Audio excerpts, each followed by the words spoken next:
Welcome to Mastering Midlife. If you're in your 40s and 50s and asking yourself, what happened? You're driven to succeed but concerned about the effects in your work, career and relationships. You're worried for a close friend or family member you suspect may be close to burnout. Then this podcast is for you. Your host, top-selling author and executive coach Mark J. Silverman has direct and meaningful conversations with world-leading experts in business, finance, health, and well-being. Midlife is a time of extraordinary changes and challenges, but you can excel in your career while improving and strengthening your life to achieve sustainable and true success without compromise. Now here's your host, Mark J. Silverman.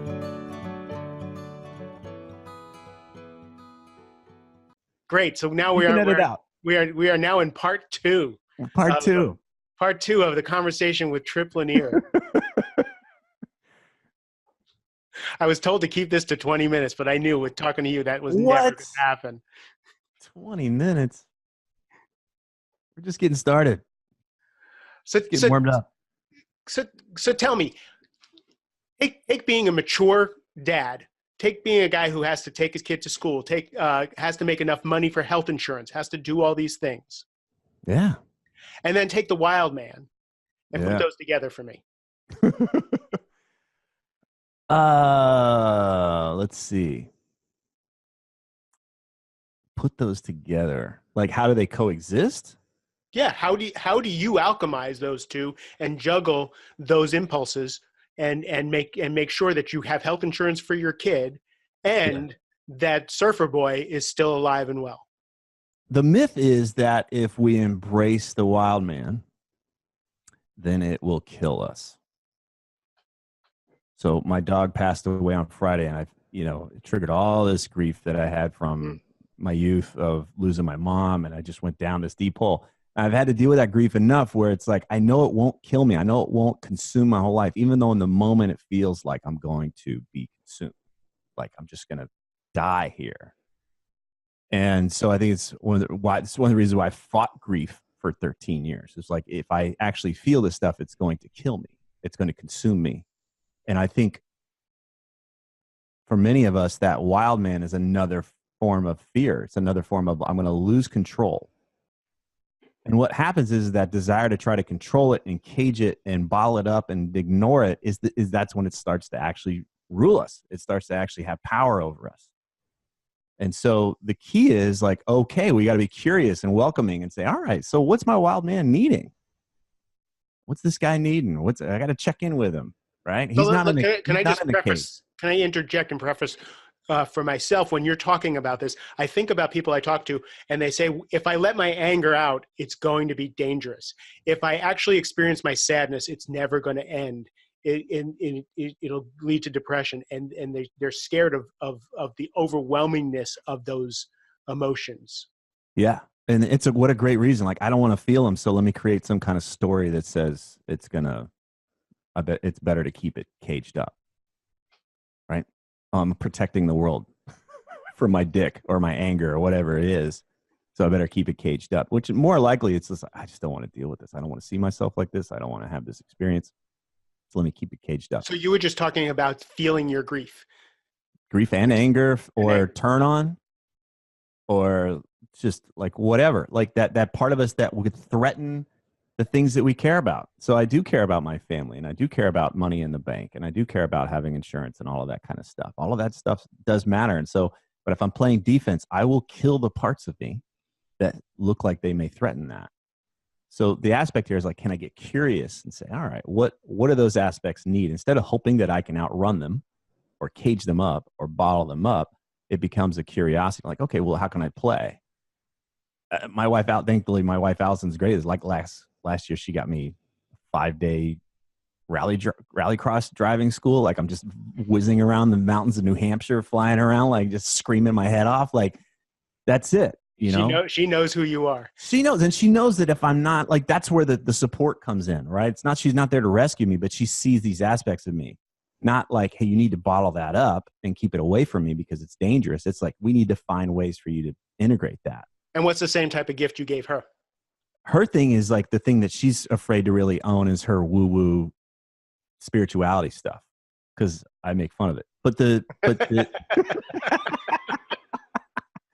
So, but on one hand, on another hand, I'm like, no, that's key to who you are. And I want that in your life, because when you integrate that into your life, you're way more juicy and sexy and available for me too. When you cut yourself off from that, then everybody suffers. Right. So that's the key. So, but we got to do that for ourselves too. But it's great to have a partner that looks out for that and encourages that and challenges us and that kind of thing. I went to a strip club. I went to a strip club with David Lee Roth one time. Okay. Before or after marriage? Oh, it was before. Okay. But I've been to, that's another conversation. But the you would think that going to a strip club with David Lee Roth would be this crazy experience, right? It would just be debaucherous and, order and everything. And like, it's going nuts. And it wasn't. He was total gentleman, quiet. We sat in a back booth together and just hung out, and it was closer to a men's group, like just listening and talking, than it was to being in this kind of crazy wild thing. And I realized because he's got an outlet for the crazy wild shit. He's got an outlet for that. So he's not worried about like letting the dog off the chain. Like he's not worried about, oh God, what's going to happen if I let this go. It's the same thing with fear, same thing with anger, same thing with turn on. Like, give it a safe outlet, be responsible, find a safe outlet for it, instead of I got to keep this caged up. So for him, which just shows up on stage, absolute freedom. I think so. I'm not gonna. He's got some problems. All right, I'm not gonna hang him on like some uber ultra realized pedestal at all. But I'm just saying that it's not what the expectation is, and what I realize, like, that's where we create greater space for ourselves when we're not trying to keep an 800-pound gorilla in the trash can. Right. And that can be our grief. That can be our anger. That can be our, that wild, I got to live kind of thing. How many guys we know is like they go on some fucking, business retreat and 2 drinks in and they're fucking nuts. That's been my entire, it's actually the impetus for this, for the book, for the podcast and everything I do, because every time we go to Las Vegas for a sales kickoff, I watch people risking everything just to let that wild man or wild woman out for those 2 days that stay in Vegas. Right. So then the question is like, cool, well, is there a middle ground that goes beyond caging it up and goes beyond Vegas, coming back with an STD you got to explain to your wife, right? So it's like, yeah, there's got to be, let's get creative here. I do feel more alive when I let my wild man out. And I want to bring that aliveness into my marriage and into my profession and into everything else. So let's talk about some ways to do that. Love it. So tell them, can they go to a retreat or read a book to handle all this? I'm sure they're out there. Yeah. But it's also just listening. Oh, okay. Like I'll go to a weekend retreat and I'll be good, or I'll read this book and I'll be good. What does it take to do what you're talking about? I think it's just a willingness, right? It's first to remove the stigma that something's wrong with me. Oh my God. I remember, I got married and I started having fantasies about other women. I thought something was wrong with me and thought something was wrong with my marriage. And it was part of the depression. Like, wait, I thought I really loved this person. Why am I having these thoughts? Right. So it's like, well, what if there's nothing wrong with those thoughts? Of course, I'm going to be attracted to other women. That doesn't mean that I don't love my wife and I don't love my marriage. So what happens when I just allow myself to have that energy and it moves through me and just kind of, whoop, it's gone. Now I can just come back. Now I can be present. Right? I don't have to act on it, but I can just notice it and be like, wow, I feel more alive now, thank you.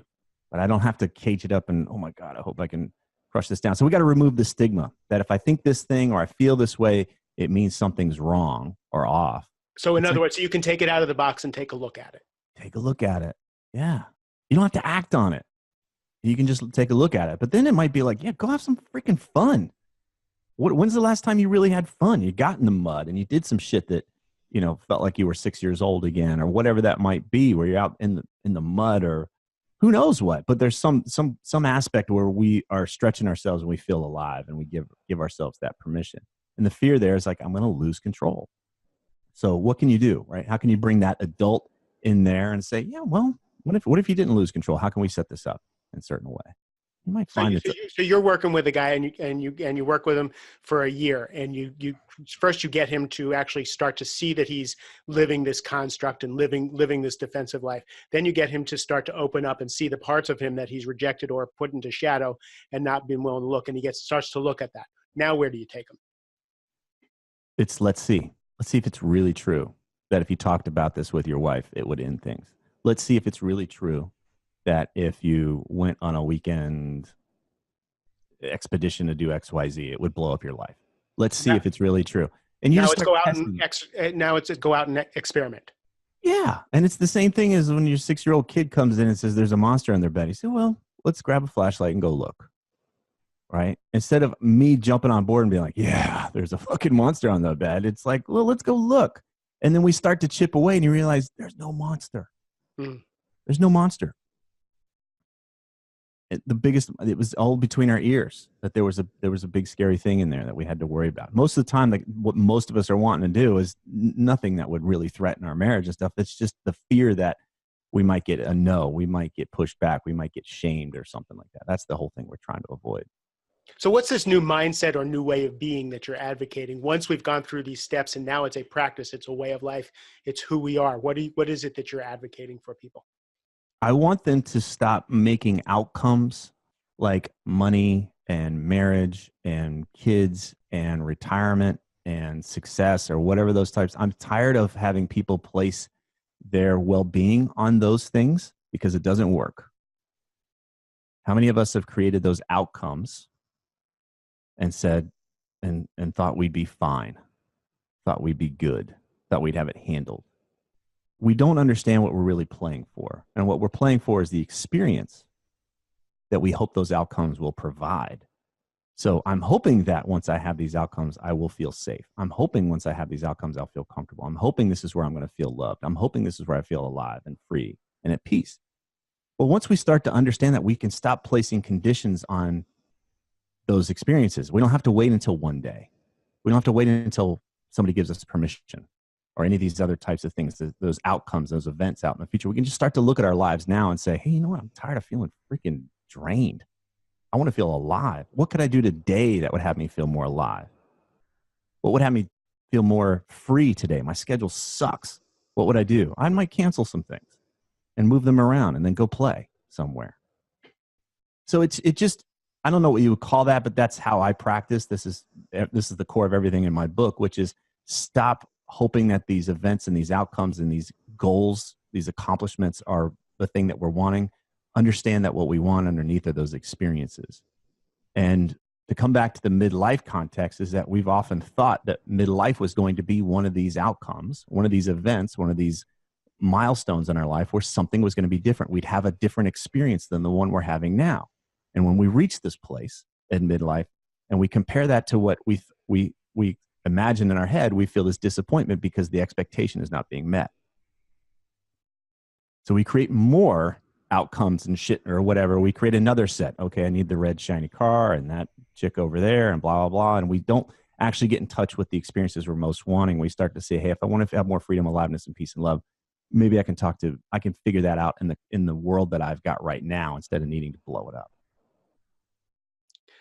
Like, tell me about your book, because everything we're talking about, I want to take a yellow highlighter. There's so much gold in here, and I'm hoping it's all in the book. It's all in the book. Just tell me what the book's about. This is it. It's essentially the first step is that realizing that what we call survival is actually survival. What we call success is survival. We're moving away from the things that make us uncomfortable. We're moving away from the things that make us feel insecure. We're moving away from the things that make us look bad. That's the whole reason why most of us become, quote, successful. We don't realize that we're still stuck in a survival mindset. The box gets smaller and smaller no matter how big the outside looks. It's a mindset. We get more fragile. I don't know how many fragile rich guys I've talked to. They're pussies. They get this place. They've got all this money. They got all this resources. They got all these connections, and they're afraid to do anything to disrupt it. And so it's like, that's not success. That's survival. They're still in the desert. I start the book out with a Sam Kinison. I don't know if you remember his I don't even go down that road. But anyway, but the idea is that this idea is that we're still stuck in this desert. And the reason why I hate most of these personal development books is because they're just trying to help us get better at living in the desert and tolerate shit we don't really need and help us navigate towards things that don't really serve us, these outcomes and these events and stuff. They don't help us get out of this mindset to say, wait a second, what I'm really playing for are the experiences I want. The purpose of my life is not to accumulate this shit and not to create some big outcome. Look, I cured cancer. That's all egoic. It's all coming back to the only way I know that it would have worked and that it would have been satisfying is if I actually felt greater freedom, aliveness, peace, and love. It's the only way. You get all of that shit and you realize you're still trapped and drained and pissed off and stressed and isolated. You'd be like, this sucks. This didn't work. So we're playing for the experiences. And once you realize that you're playing for the experiences, then you realize you can start to orient your entire life and align your entire life with those experiences. Okay, I'm letting go of these relationships. I'm getting out of this career. I'm moving in this direction. And I'm going to stop placing these experiences on the other side of outcomes. You might find that you create a lot fewer goals and you stop chasing a lot of dumb shit because you think that's the pathway to the freedom and the aliveness and the peace and the love that you want. What I love is you don't add happiness to that mix. What I love is you don't add happiness to that mix. I don't use the word happiness because it's too vague. If I said, hey, if you're not happy today, I'm like, yeah, I guess I'm not happy, but it doesn't really help us solve a problem. But if I ask a guy and say, are you feeling free today? No. Are you at peace today? No, I'm stressed out. He can grasp those things. So happiness is, how many times have I talked to a guy, he's like, well, I should be happy. My family's doing great and blah, blah, but he's not free and he's not alive. That's the mountain bike guy. He's got a lot of peace, stability. He's got a lot of love in his life, but God damn, he's bored. Right? So that's why I don't use those terms. When we come back and say, of course you're not feeling free. Of course you're not feeling alive. And it's not your wife's job or your family's job. And it's not your profession, your work, your business's job to create those experiences for you. Stop placing them. Stop putting those experiences on the other side of these outcomes. Thank you. That's another highlighter moment for this conversation. The chasing of some mythical happiness, which we can't really define, versus the experience. And you don't chase it, you allow it. We put things in the way, we allow it. You don't have to teach a kid how to be joyful. You don't have to teach a kid how to be happiness. You give him a clean diaper, you give him some, kind of play. Look, he just comes alive, right? You feed him, give him a boob, give him a clean diaper, joy. Bing, right? You don't have to be like, look, this is how you do joy. It's a 3-step process. Watch this TED Talk and then do this weekend workshop and you'll know how to do joy. No, it's getting shit out of the way and then joy emerges.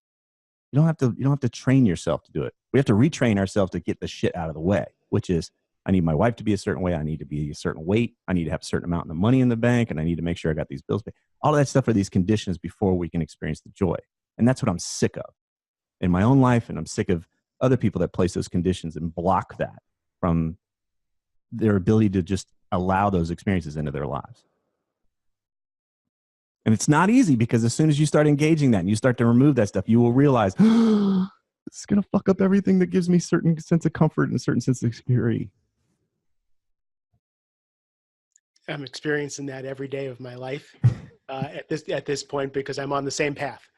And watching the things that I thought mattered that don't matter and letting go of those things and seeing what shows up is both scary and enlivening at the same time.